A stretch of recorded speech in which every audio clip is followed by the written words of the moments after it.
नाज़रीन आदाब, मैं हूं खालिद शहबाज। गवाह न्यूज़ में आपका खैर मक़दम है। हिंदुस्तान कोरोना की शिद्दत की वजह से, ऑक्सीजन की कमी के बहरान की वजह से सारी दुनिया में तवज्जो का मरकज़ है। दुनिया के बेशतर ममालिक ने ऑक्सीजन टैंकर्स हिंदुस्तान को रवाना करने शुरू कर दी। ताहम ये बात समझ से बातर है कि हिंदुस्तान जो सबसे ज़्यादा मकदार में ऑक्सीजन तैयार करने वाला मुल्क है, वहाँ इसका बहरान कैसे पैदा हुआ। मुमताज़ सहाफ़ी एडिटर क्रिसेंट जनाब मोहम्मद बदरुद्दीन क़ासमी ने यह सवाल किया कि इस बदतरीन बदइंतज़ामी का ज़िम्मेदार कौन है। अभी हाल ही में हिंदुस्तान ने 9300 मेट्रिक टन ऑक्सीजन बैरूनी ममालिक को एक्सपोर्ट की है, जो गुज़िश्ता साल के मुकाबले से 9 गुना ज़्यादा है। 66 मिलियन डोज वैक्सीन 95 ममालिक को रवाना की। और ख़ुद हिंदुस्तान में ऑक्सीजन और वैक्सीन की क़िल्लत क्यों है, इसका मुहासबा ज़रूरी है। इसी दौरान आलमी इदारे सेहत ने हिंदुस्तान में कोरोना की सूरत हाल पर तशवीश ज़ाहिर की। वर्ल्ड हेल्थ ऑर्गेनाइजेशन की जानिब से पोलियो और टीबी जैसे प्रोग्राम्स में काम करने वाले 2500 माहिरीन को हिंदुस्तान भेजा गया है ताकि हालात पर काबू पाया जा सके। मरकज़ी हुकूमत ने कहा कि अब वक्त आ गया है कि घरों में भी लोग अपने चेहरे पर मास्क लगाएं। इसकी वजाहत करते हुए कहा गया कि अगर घर में कोई भी कोरोना से मुतासर है तो घर के दीगर अफराद के लिए ज़रूरी है कि वह अपने चेहरे पर मास्क लगाएं, क्योंकि कोरोना के जरासीम हवा में फैल गए हैं।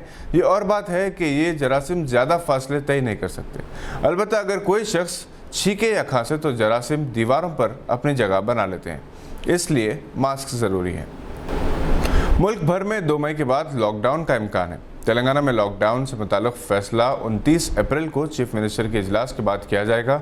इस वक्त तेलंगाना में नाइट कर्फ्यू है, चूँकि आम आदमी लापरवाही बरत रहा है, जिसकी वजह से कोरोना केसेस में मुसलसल इजाफा होता जा रहा है। दिल्ली के चीफ मिनिस्टर केजरीवाल ने वज़ीर-ए-आज़म के साथ अपनी बातचीत को लाइव टेलीकास्ट करवा दिया था और एक मुल्क में एक वैक्सीन के 2 अलग अलग कीमतों पर एतराज़ जताया था।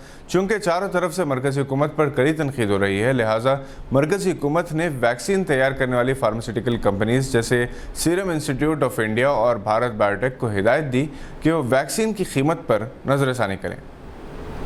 इन कंपनियों ने मरकज़ी हुकूमत को और रियासती हुकूमतों को अलग अलग कीमतों पर वैक्सीन फराहम करने का ऐलान किया था। Telangana institute of medical sciences में बड़े पैमाने पर बदइनवानियों, कोरोना मरीजों के इस्तेसाल की शिकायत मंजर आम पर आई है।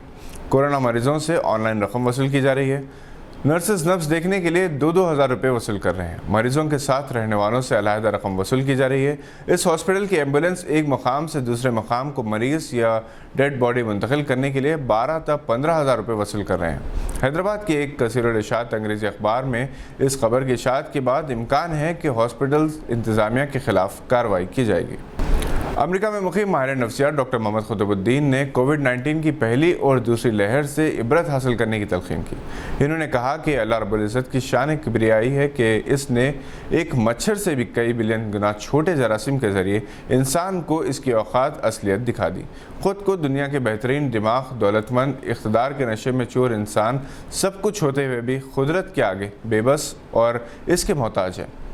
इंसान जब अपनी हैसियत भूल जाता है और अल्लाह की नेमतों से मुनकर होने लगता है तो ऐसे अज़ाब वबाओं की शक्ल में नाज़िल होते हैं। ये वक्त मुहासबा, तौबा और इसके साथ दुनियावी तकाज़ों की तकमील के लिए हर किस्म की एहतियात का है। इन्होंने अल्लाह से रुजू होने, अपने गुनाहों से माफ़ी मांगने की तलक़ीन की। अमीर जमात इस्लामी तेलंगाना जनाब हामिद मोहम्मद खान ने कोरोना वबा के ख़ात्मे के लिए मसाजिद में नमाज फ़जर के बाद क़ुनूत नाज़िला और जुम्मा को खुसूसी दुआओं की अपील की है। ऑस्कर फिल्म अवार्ड्स का ऐलान हो गया है। एंथोनी हॉपकिंस ने एक नई तारीख बनाई, जिन्होंने 88 बरस की उम्र में फिल्म द फादर के लिए बेस्ट एक्टर का अवार्ड हासिल किया, जबकि क्लोज जो चीनी हैं पहले एशियाई खातून डायरेक्टर के तौर पर फिल्म नोमैडलैंड के लिए अवार्ड हासिल किया। पाकिस्तान से ताल्लुक़ रखने वाले रिज अहमद पहले मुस्लिम अदाकार हैं जिन्हें बेस्ट एक्टर कैटेगरी में ऑस्कर के लिए फिल्म साउंड ऑफ मेटल के लिए नॉमिनेट किया गया है। ये थी आज की चंद अहम खबरों पर नज़र। हम फिर हाजिर होंगे ऐसी कुछ खबरें लेकर। जब तक के लिए मास्क लगाएं, समाजी फासला बरकरार रखें, हर किस्म का एहतियात बरतते हुए कानून की मुकम्मल पाबंदी करें और अपना और अपने घर वालों का ख्याल ज़रूर रखें।